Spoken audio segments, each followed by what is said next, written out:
Hey everyone, it's Jake's Metal Chat. Hope you're all well and welcome to episode 21 of my Metal Vault. If you've been watching this series for a while, you know I will be exploring and showing you my favorite albums within heavy metal, thrash metal, death metal, black metal, doom metal, sludge metal, folk metal, all that excellent stuff. Metal from the 80s and 90s. Just a whole lot of metal, a whole lot of bands, a whole lot of albums, just waiting for me to just talk about them in this series.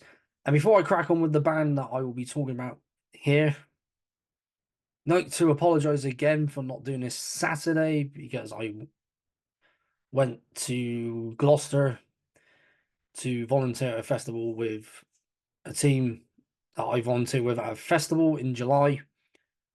All really cool people. And I was just absolutely knackered throughout. Just when I got back, just was like, had no energy to do this. I had coffee throughout the day just to keep me awake and alert. And the whole event itself was really cool. So apologies again for not having this on the Saturday. I've now changed it from Tuesdays to Saturdays to Tuesdays to Fridays. So instead of waiting 4 days for another episode, you'll be waiting 3 days. So that's the update.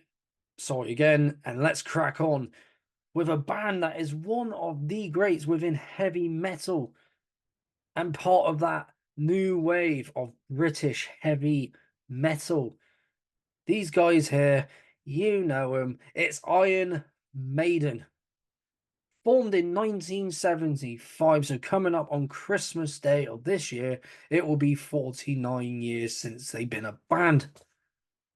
Because next year will be their 50th, and jeez, this band, I've seen them quite a few times, and the shows that I've seen them at, their performances, to me, always top notch. Just excellent stuff.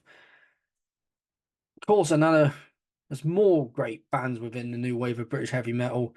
Another being Judas Priest. Of course, we've got Angel Witch and oh, just countless bands within metal here in the UK. Motorhead, just another amazing band. Heavy metal, hard rock, but still class them as a metal band. And of course, Black Sabbath, who obviously formed way before these guys. So once again, Iron Maiden. Here is their 1984 album, Powerslave. And what an album. You, they have so many classics, so many awesome classics like this, starting with their debut, which is Iron Maiden, and Killers, which had Paul Di'Anno. First one, Number of the Beast.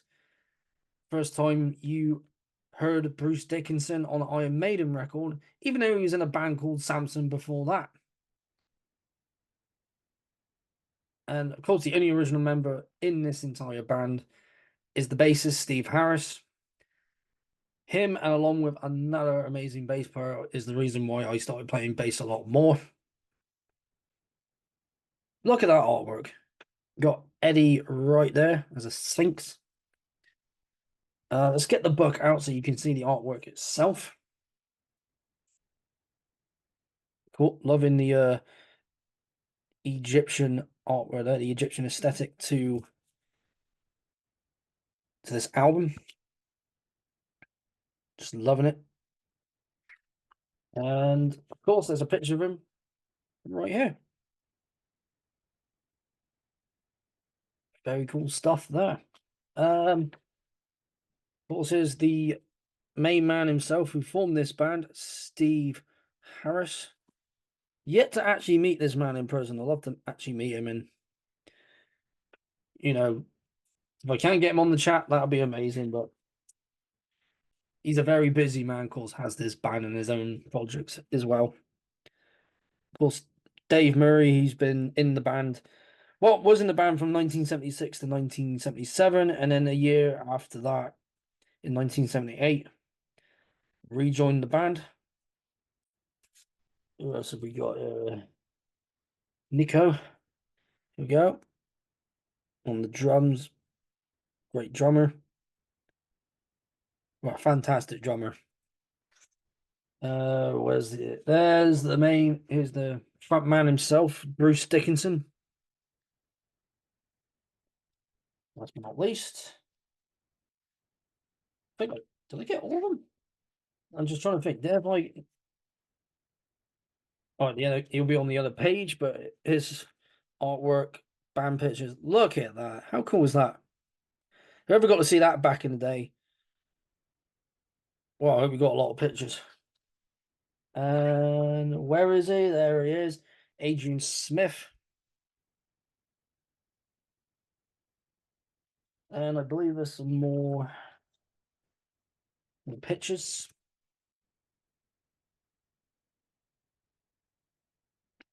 And a bit more there. More here.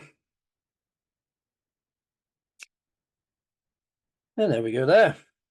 Now, like I said, 1984, this album. Of course, came out right after Peace of Mind in 1983. Their discography is wild. Of course, before we chat more about this album in question, oh, actually, better yet, let's show the CD if we get. Also got Eddie there. And I know you could get little figures of Eddie in various different costumes, you know, be it like the album cover or from a single. And because I know it was one of them on the Peace of Mind cover, because again, mentioning Black City Records, he has it behind his desk. And cheers.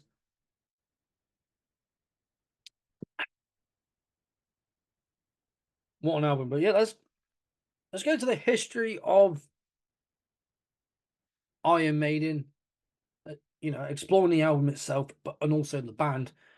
Iron Maiden, of course, the first demo came out in 1979, the Soundhouse tapes, which of course had their original vocalist Paul Di'Anno.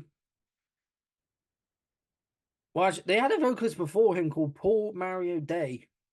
So he was the first vocalist, looking here. Then there was, where I just saw him, there we go, Dennis Wilcock. So Paul Mario Day, that is, 1975 and 1976.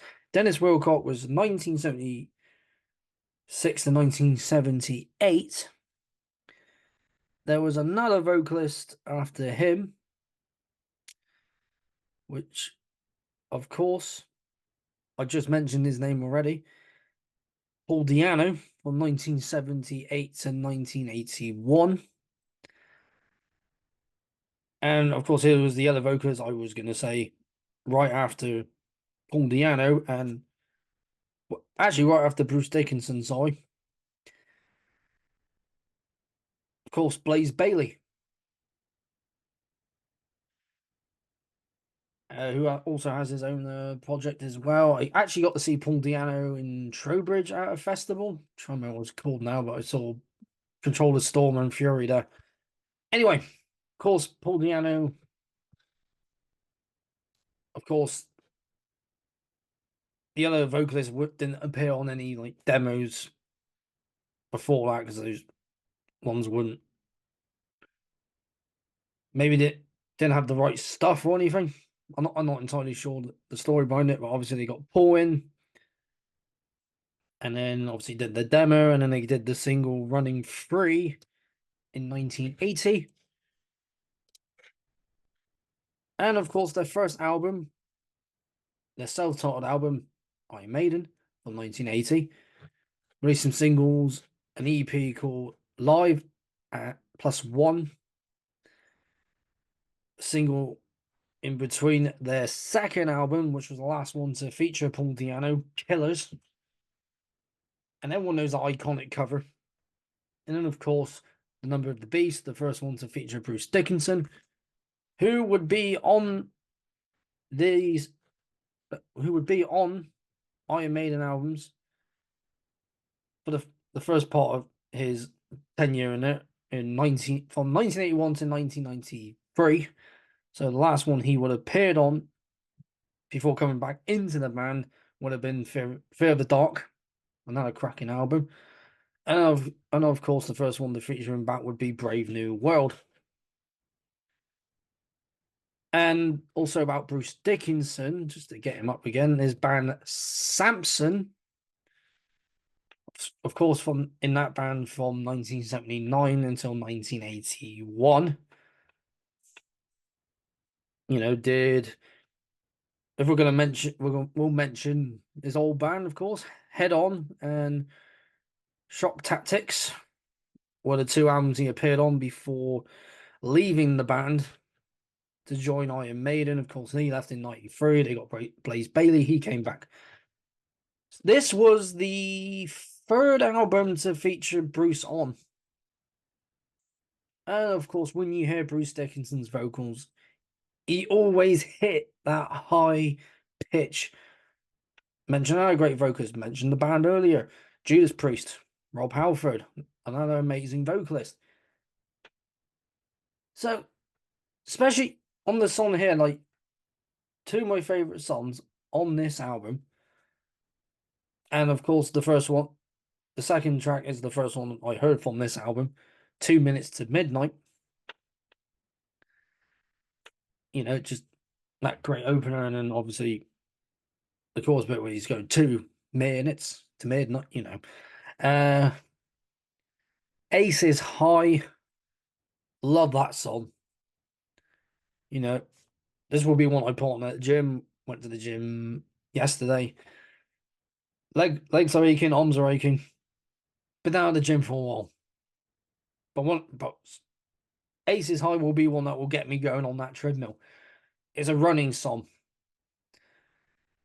And when it gets to the last bit where he does the chorus in Aces High and he hits that really high pitch vocals, just outstanding.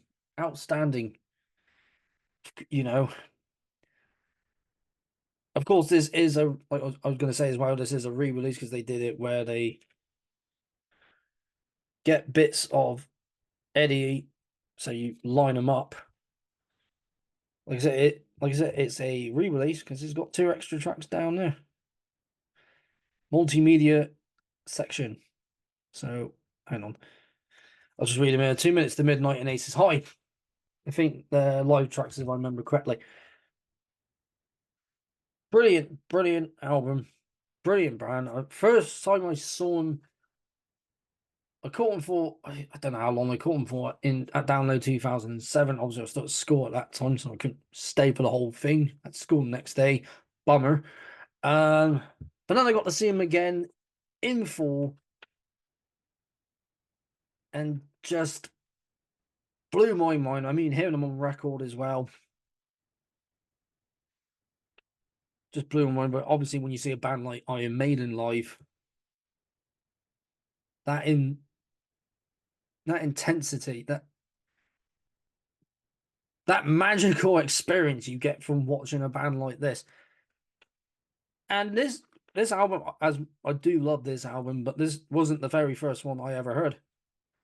The first one I ever heard was their 1988 album, Seventh Son of the Seventh Son, which will be here and I will cover in full. And Seventh Son of the Seventh Son, and then I think it went The Number of the Beast, then Fear of the Dark, then this one. Need to remember what order I heard them all in, but and obviously their debut, Iron Maiden. Just if you're getting into heavy metal, I know a lot of people when they get into metal, they might start either. How I started was by listening to bands like Iron Maiden and then Metallica and Slayer, and Pantera and so on. And then some will just get straight into death metal, some get straight into black metal, some get straight into thrash.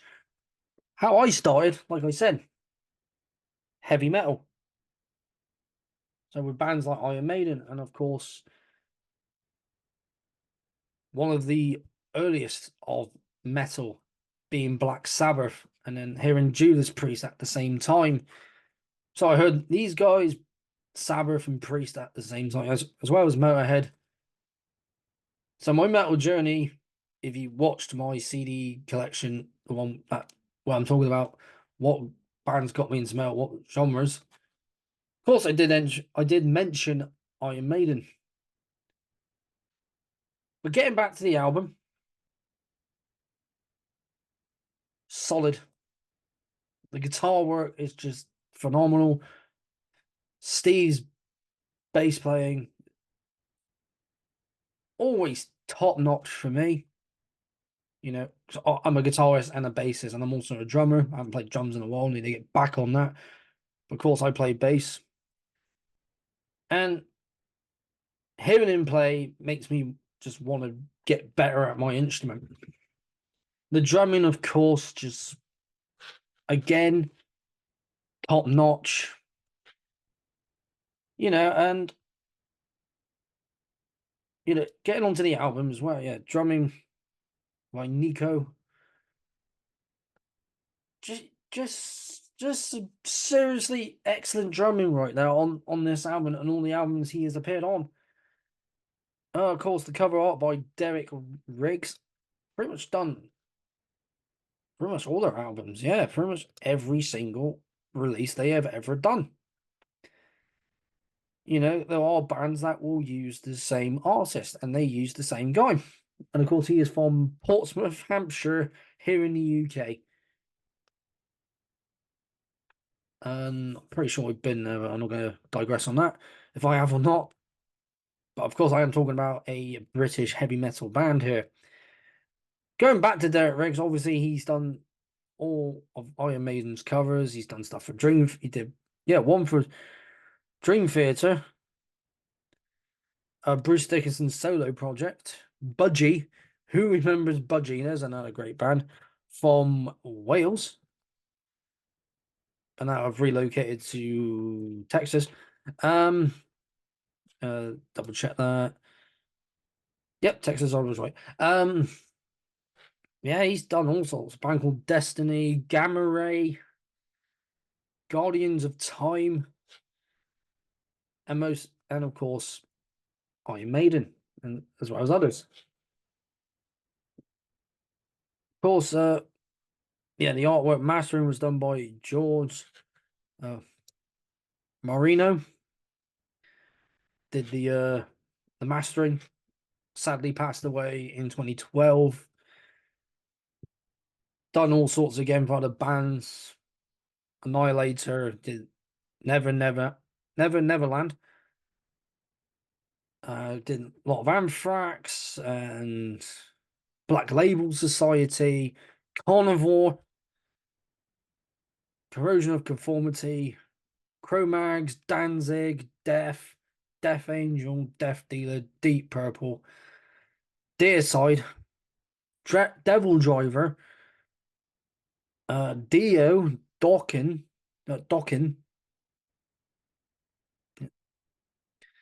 Exciter, Exodus, Fear Factory, Flotsam and Jetsam, of course, the first band to feature Jason Newsted. Sheena, all sorts of bands. As I am mentioning, the man who did the Master on him, might as well mention all the other bands he's done. Hence why I'm exploring the album and who's done the album and what else they've done before and after. So many people worked on this. Martin Breach. I'll just butcher his name. He passed away back in 2020 from Woking, Surrey, here in the UK. And of course, as I mentioned, Black Sabbath. He did Black Sabbath, Heaven and Hell, and Mob Rules, of course. Deep Purple did Deep Purple and Rock, Fireball, Machine Head. Who do we think we are? Burn countless albums with Deep Purple, Rainbow, Richie Blackmore's Rainbow, Rising, Long Live Rock and Roll, just so on and so forth. He's done a lot. Of course, Deep Purple being another band from that new wave of British heavy metal hard rock. But you can still class them as heavy metal because, you know, they had that sound like with the guitars and, what the basis of what you would hear in stuff like Iron Maiden and countless other heavy metal bands, and obviously Judas Priest. With, of course, they got albums from the 70s as well as the 80s and so on and so forth.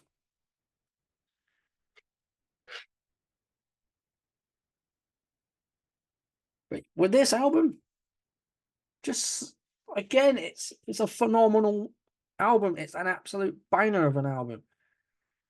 And going back to everything else, and I forgot to mention the vocals on here by Bruce Dickinson, because I mentioned the guitars being outstanding. Steve Harris's bass work, just again phenomenal, just on point, solid, excellent work. The drumming just on point. Bruce's vocals, no question,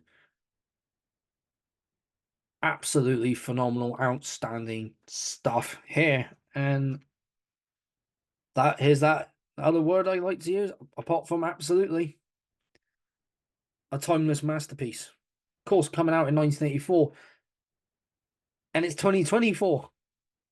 This album in September will be 40 years old because it came out on the 3rd of September. So last year, it would have been 39 years old. It will soon be 40, and nearly 40 years later, it still holds up as that timeless masterpiece. An Iron Maiden album and a classic in heavy metal. Just get another drink before I say more.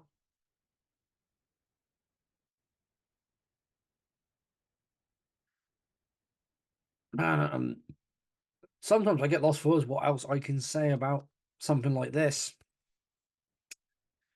What else can I say? I highly recommend it. It's an album that I highly recommend that you check out. If you are getting into Iron Maiden, whichever album it is you came across first, you listen to that first. Be it Powerslave, Number of the Beast, Fear of the Dark, Somewhere in Time, Peace of Mind, Killers, their debut, any of the albums with Blaze Bailey on, for example, would be The X Factor. So if you start with something with Blaze Bailey and is that one, start with that. Of course, Seventh Son of the Seventh Son, which was the very first album I ever heard from Iron Maiden. Whichever era of Iron Maiden you start with, be it Bruce Dickinson, which of course has more Iron Maiden albums under his belt, or Blaze Bailey, or Paul Di'Anno, which of course only had 2 albums under his belt. Blaze, I think, the same amounts. I need to remember this at the top of my head, because he joined the band in 1994, and he did only 2 albums, The X Factor and Virtual XI, which I think is 11. Yeah, and I think I just said the first name wrong with that, but he only did 2 albums, like Mr. Di'Anno. So wherever you start, if you're getting into more classic metal, and be it from America or France, Germany, Italy, wherever you heard it first, but you want to hear, new wave of British heavy metal, Here's one of the many bands you can start with. And if this is the first album someone's checked out first or is about to check out, then I highly recommend it. Just so I've said this before, any newcomers, you want to just start off before getting into, if you want to start off, because obviously you got death metal and black metal, thrash metal, a bit heavier than, like your Maidens, your Priests, Sabbaths, anything like that. But you want to start off a bit lighter than those, but still heavy, because it's heavy metal. Iron Maiden. Check this out. I've said the name already, but I'm going to say it again. Here is Iron Maiden and Powerslave. And that is it for another episode of my Metal Vault. I do these videos. I talk about these albums. Like I said, I got a lot more to do. There's one more on this page I got to do, and then on to the next page, and then on to the next page. And I thought I've mentioned all these other albums by other bands that I love within death metal, thrash metal, and black metal, and doom. But have I mentioned any bands that are heavy metal? And I haven't. And I thought, let's talk about a band that got me into the genre in the first place. But one of many. Go with, Iron Maiden. And of course, I'm going to mention the other bands that got me into metal as well, like the bands that got me into those genres of metal. Because I have so much more to show you all. Of course, the veterans out there are going to get it, or know it. But then some will be like, don't know that one.